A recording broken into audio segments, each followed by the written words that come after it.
Olá, Observatório Feminino no Ar, comigo, Fernanda Rodrigues, também com a Amanda Antunes. Bom dia, Amanda. Ei, Nanda, bom dia para você também. Bom dia para todo mundo que nos acompanha em casa, no radinho, também nas redes sociais da Itatiaia.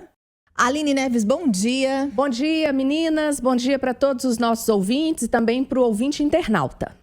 E hoje a gente segue na temática aí de política. As eleições foram no final de semana passado, mas dos 41 vereadores eleitos para a Câmara Municipal de Belo Horizonte, 12 são mulheres, o que representa 29% do total.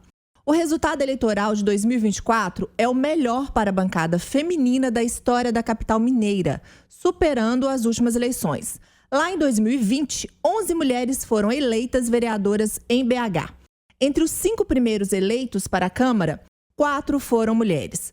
Professora Marli, do PP, foi a mulher mais votada, seguida por Isa Lourença, do PSOL, Fernanda Pereira Altoé e Marcela Trópia, do Partido Novo. Para fazer uma análise, dessa bancada aí que aumentou o número de mulheres, a gente está recebendo aqui, falar um pouco também sobre as mulheres na política, que a gente sabe que a gente é aí 52% do eleitorado, mas que a gente só teve um direito universal ao voto em 34, eu acho que as mulheres começaram a votar em 32, mas não eram para todas. Em 34, todas já tinham o direito de votar. Mas a gente está caminhando ainda, tem a lei das cotas para os partidos. A gente vai falar um pouquinho que é muito importante, porque a gente precisa dessa representatividade. Mas eu não estou sozinha para falar, a gente vai receber aqui a doutora Carolina Lobo, advogada e especialista em direito eleitoral, integrante da Associação Visibilidade Feminina. Bom dia, doutora. Bom dia a todos os nossos ouvintes, as internautas. É um prazer estar aqui com vocês novamente para falar dessa temática que eu gosto tanto e que eu acho que é tão necessária, que é a representação da mulher na política, A ocupação desses espaços de poder pelas mulheres. Pois é, então acabou aí, domingo, a gente teve o primeiro turno das eleições, para algumas cidades vão ter segundo turno, como Belo Horizonte. Mas a gente já tem o cenário da Câmara Municipal definido. Essa maior representatividade de mulheres com eleições aí de 12, para nos representar. Você falou aqui dessa importância da representatividade. Para a gente lutar por coisas, pelos nossos direitos, a gente está aqui sempre no programa, por exemplo, combate à violência contra a mulher, igualdade de direitos no trabalho, no mercado de trabalho, que a gente quer o quê? Salário igual. E às vezes as pessoas escutam e falam assim, mas é assim que eu vou movimentar? É assim sim, Que a gente vai lutar por isso também. Exatamente. São as câmaras municipais, as assembleias legislativas e a Câmara Federal e o Senado Federal, os espaços prioritários para a construção das políticas públicas, Ali é que as leis são votadas, ali é que os orçamentos de cada órgão do executivo, de cada instância do executivo é votada. Então, é ali que se definem quanto a gente vai gastar com maternidade, como é que vai ser regulada as políticas de saúde, de atenção primária, de educação, de creche. Então, tudo isso está intrinsecamente ligado à tarefa legislativa, É o legislador o responsável por construir e pensar essas políticas e por também fiscalizar os executivos se eles estão ou não implementando essas políticas. Por isso que é tão importante, por isso que a gente luta tanto para que a gente tenha representatividade nesses espaços de mulheres, minorias políticas, que muitas vezes são maiorias populacionais, mas são minoria nesses espaços de representação que ainda são muito dominados pelo perfil do homem branco, de faixa etária, intermediária, acima de 40 anos, 50 anos, e de uma classe social privilegiada. Eu fico pensando, para a gente ter uma construção de cidadania igualitária, é importante que a mulher esteja, que tenha, é um cenário maravilhoso, se a gente for imaginar, 50% homens, 50% de mulher, de candidaturas aí. Só que, infelizmente, a gente está aqui comemorando, uma vereadora a mais em relação ao último pleito, porque em 2020 foram 11, agora 2024, 12, mas é muito pouco ainda, né? No universo aí, a quantidade de homem, né? A gente acompanhou na entrevista com a ministra Carmen Lúcia, que não teve nenhuma mulher na capital, nenhuma capital, né, no Brasil, que tenha sido eleita no primeiro turno. E às vezes, a gente vê também a questão da cota. Eu tenho a sensação, doutora, não sei, que muitas vezes essa cota é preenchida por obrigação mesmo, né? Que a mulher entra para se candidatar, mas não é para ganhar, é só para preencher a cota. Isso é muito triste. Ou então é assim, é a filha, é a esposa, é a mãe de algum político que já tem uma carreira aí, e aí é para perpetuar, às vezes, a dinastia dessa família. Esse é um fator, claro, que é evidente. Você tem um capital político de muitas famílias, mas a gente tem que ter também um certo cuidado para não impossibilitar que uma mulher que eventualmente tenha nascido numa área, no meio, né, de uma família que sempre participou da luta política, ela que está ali presente no dia a dia, não seja também limitada, cerceada da sua atuação política porque é filha de alguém ou porque é parente de alguém. Mas, em geral, e hoje a gente vê menos, eu acredito, do que via há uma década atrás. Às vezes, mulheres que sequer entendiam. A gente teve o caso, há uma década atrás, da substituição já no meio do período eleitoral, por impugnação de um candidato a governador do Distrito Federal, que foi substituída pela esposa, que sequer sabia o que estava fazendo. A foto dele é que apareceu na urna, porque a substituição foi ali num período pouco tempo antes da votação. Mas isso acontecia com mais frequência, mas ainda acontece. De fato, as cotas, durante um grande período, a gente identificou candidaturas fictícias, né? Essas candidaturas, elas passaram a ser combatidas e fiscalizadas.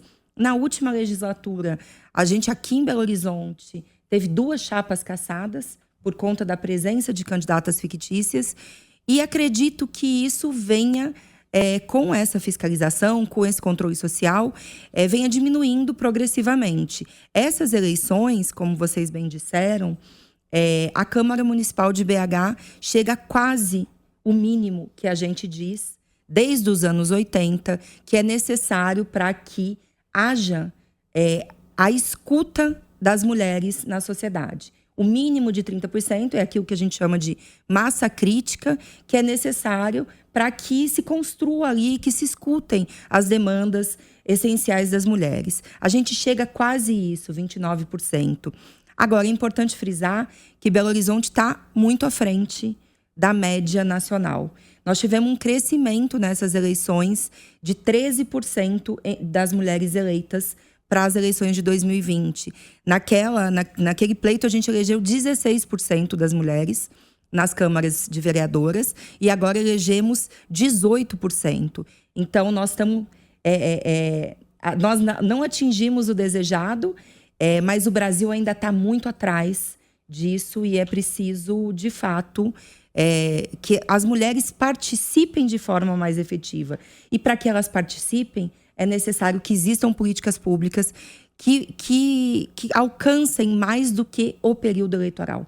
O que a gente identifica? A gente identifica que, ainda que os partidos dividam os recursos e têm passado a dividir exatamente por conta, né, das candidaturas fictícias e do maior controle social sobre isso e da punição, a gente precisa que nesse período que antecede o pleito, é como um ciclo, no esporte, a gente tem o ciclo olímpico. Acaba uma Olimpíada, o atleta descansa um mês e depois o que ele faz? Ele se prepara aqueles 4 anos antes, aqueles 3 anos e 6 meses antes das Olimpíadas, de forma muito intensa. Com as mulheres não acontece isso, porque hoje não existem políticas públicas suficientes para garantir que essas mulheres possam sair das suas tarefas domésticas, do cuidado que elas estão inseridas, dos compromissos familiares, para que naquele contraturno elas possam efetivamente fazer política, né? Nos seus bairros, nas suas igrejas, nas suas universidades. Doutora Carolina, eu tenho um filho de 16 anos que ele votou esse ano pela primeira vez. E logo que começou, né, que ele começou a se interessar um pouco, falou: mãe, esse ano eu vou votar, me leva para tirar o título. Então, tiramos o título. Ele já começou a ter essa vontade de saber quem eram os candidatos, que partido que era tal candidato. Então eu vou votar para prefeito e também para vereador. Aí ele me perguntou: mas eu sendo homem, eu posso votar numa vereadora mulher? Eu falei: claro, filho, pode, né? E vai ser até bom por causa dessa representatividade. Então eu via muitas vezes ele com os amigos e amigas conversando e falando assim: esse ano eu vou votar e eu quero votar em uma mulher porque ela me representa, ela é de tal partido que eu tenho mais afinidade. Então eu gostei de ouvir esses jovens, né, conversando sobre política. E apesar de o voto com 16 ele não precisa votar, né, mas esse interesse dele me despertou muita felicidade, muita alegria, assim.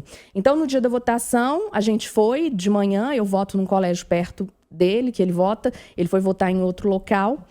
E eu acompanhei, assim, claro, alguns jovens, muitos idosos, né, muitos adultos, mas poucas mulheres, mais homens, assim, na fila, né? Uma análise que eu fiz assim na hora. Até mesmo para votar, existem mais mulheres, mais homens. Como a senhora é integrante da Associação da Visibilidade Feminina, é possível a gente ter números assim de quem vota mais, de quem participa mais da eleição? Olha, o eleitorado, a gente sabe que 52%, a maioria dos eleitores são mulheres. Em relação à abstenção, eu não tenho esses dados dessa última eleição. Eu sei que o dado geral, o macrodado, ele se manteve muito parecido com os anos anteriores, mas eu não tenho esse dado para te dizer. Agora, eu acredito que aí por uma análise empírica, né, que as mulheres participam muito do processo eleitoral. Eu acho que elas votam muito e votam em peso. Inclusive, trabalham em campanhas eleitorais. Se você for para bairros mais distantes, porque no centro estendido a gente vê pouca campanha hoje. A gente vê alguns wind banners espalhados e, vez ou outra, alguém balançando uma bandeira. Mais ali na Praça 7, você tem a distribuição a panfletagem, mas você vê pouco. Agora, quando você vai lá para os bairros mais afastados, a eleição ela parece mais vibrante. Uhum. E aí você vê muitas mulheres trabalhando em campanhas. Porque são as mulheres, inclusive, que participam com maior peso das associações comunitárias, né? das igrejas. Então, elas estão muito inseridas, sim. Não sei se necessariamente, e aí com certeza aí a gente tem esse dado, elas não votam majoritariamente em mulheres. Por quê? Porque a representação, ela passa também por um conjunto de ideias, de debates, de visões que o eleitor tem sobre quem vai representá-lo, né? E os homens ainda têm um capital político maior do que as mulheres. E eles falam e participam de atividades com uma aparência de maior propriedade do que muitas mulheres, muitas candidatas, ao olhar desse eleitor, né? Porque eles são mais conhecidos. Então, ele já mandou uma emenda, ou ele é apoiado por alguém que mandou uma emenda para o meu bairro, por um outro homem. São pessoas que têm um capital político maior. E talvez por isso, essa identificação maior, até do eleitorado feminino, por aquele que realiza mais. Por isso que eu volto a dizer que a gente precisa que as mulheres também possam mostrar essa sua capacidade, né? Que elas não tenham o seu discurso, como é hoje, muito cerceado a questão da mulher na política. Hoje, o tempo de propaganda partidária destinado, né, obrigatório para as mulheres têm que falar: mulheres, participem da política. Enquanto que o eleitor, muitas vezes, a eleitora quer saber o que ela fez, o que aquela mulher fez. O que ela fez, sobretudo, para as hard políticas, né? Aqueles temas mais desejados, mais discutidos pelo eleitorado, que estão associados à segurança pública, à economia, e que muitas vezes a mulher fica presa e capturada por um debate que é especificamente da participação da mulher na política. E é isso que a gente precisa conseguir superar. Doutora Carolina, a gente vem aí de alguns pleitos com muita polarização, né?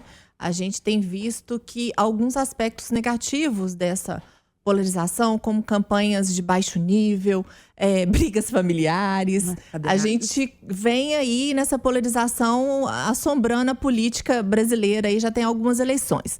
Mas eu estava refletindo um pouco sobre o que teria de positivo nisso, diante das coberturas que a gente já fez das eleições, mais precisamente dessa última. A gente teve esse depoimento da Aline, né?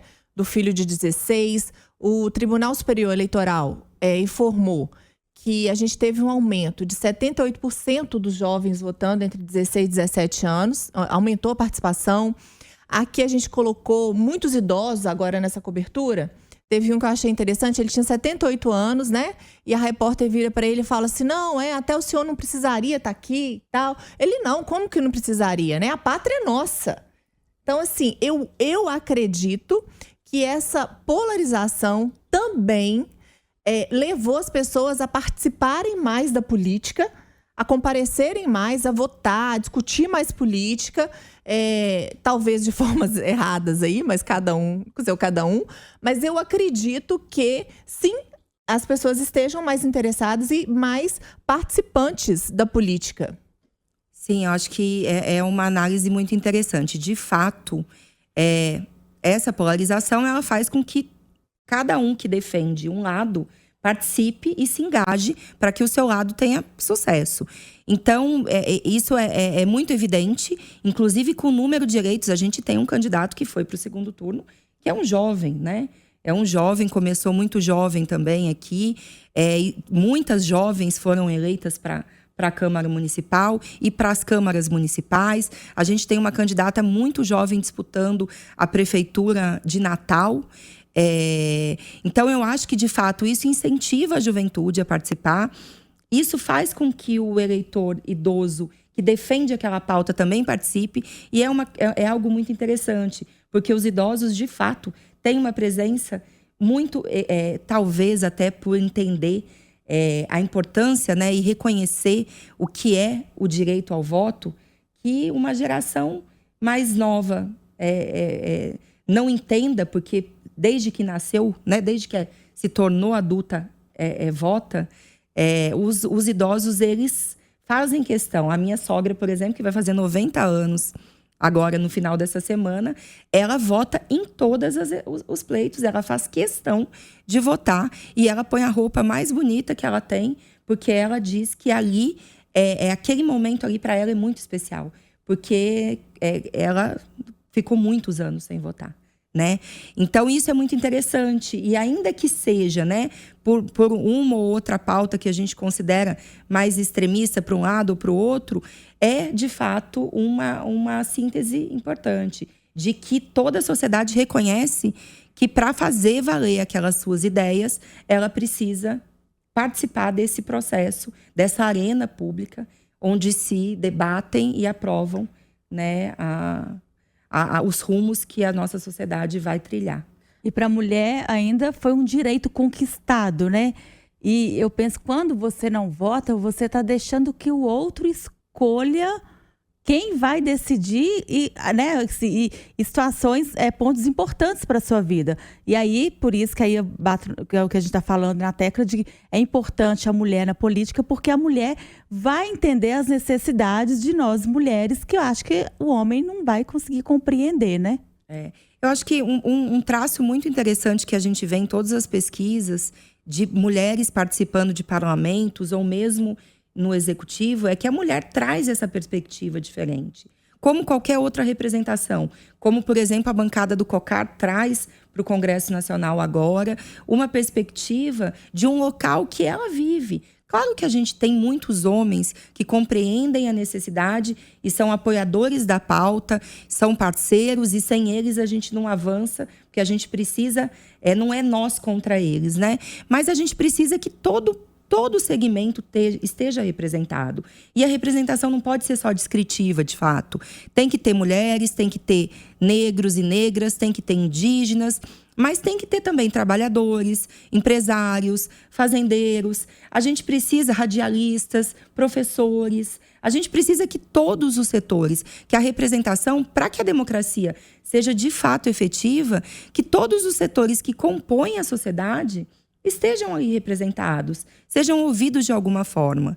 Então, isso é muito importante. A gente já tinha, claro, com subrepresentação de muitos setores, mas uma representação maior entre trabalhadores, empresários, agricultores, professores, mas a representação descritiva, ela era, de fato, muito prejudicada e ainda é. Mas a gente tem retomado esse debate e tem feito ele de forma muito contundente, e isso a passos, ainda que mais lentos do que gostaríamos, vem dando frutos, né? Já alguns pleitos, a gente tem um avanço constante do número de mulheres, do número de negros e negras, do número de indígenas e outros segmentos. Eu acho que é isso, é diversidade. Quanto mais diverso for o nosso parlamento aí, nas nossas assembleias, câmaras, eu acho que a gente vai ser muito mais bem atendidos, os direitos vão ser muito mais respeitados e que a gente tenha uma discussão importante que gere frutos, né? Porque a gente sabe que cada um vai defender ali a sua pauta. Mas a defesa dessa pauta não quer dizer que eu quero obrigar o outro a mudar de ideia. Eu acho que tem que ter uma discussão aí para se chegar no que é melhor para um todo. Eu acho que é isso que muitas vezes os políticos estão esquecendo.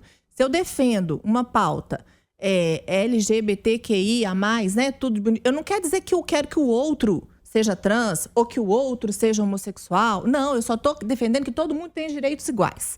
E também então, aqui não estamos defendendo que as mulheres tenham que votar em mulher, pode votar em homem, mas que mais mulheres possam estar na política para a gente ter como olhar, né, como escolher, ter mais direito aí de escolha. É todo mundo junto, diverso, pensando num todo. E a gente ficaria aqui discutindo política. Olha que coisa boa. Quando se imaginou que a gente ficaria aqui discutindo política por um bom tempo, mas infelizmente o programa está chegando ao fim. Eu queria agradecer a doutora Carolina Lobo, advogada, especialista em direito eleitoral e integrante da Associação Visibilidade Feminina. Muito obrigada pela sua contribuição aqui, rica contribuição no programa de hoje. Obrigada. Eu queria, para finalizar, dizer que a política é exatamente isso. É um espaço de construção de consenso, mas deve ser, sobretudo, um espaço de assimilação dos dissensos, para que a gente aprenda a respeitar, entender o outro e conviver com ele de forma harmônica e educada, né, solidária. Meninas, até semana que vem. Até semana que vem, gente. Bom domingo. Bom domingo para todo mundo. Bom domingo.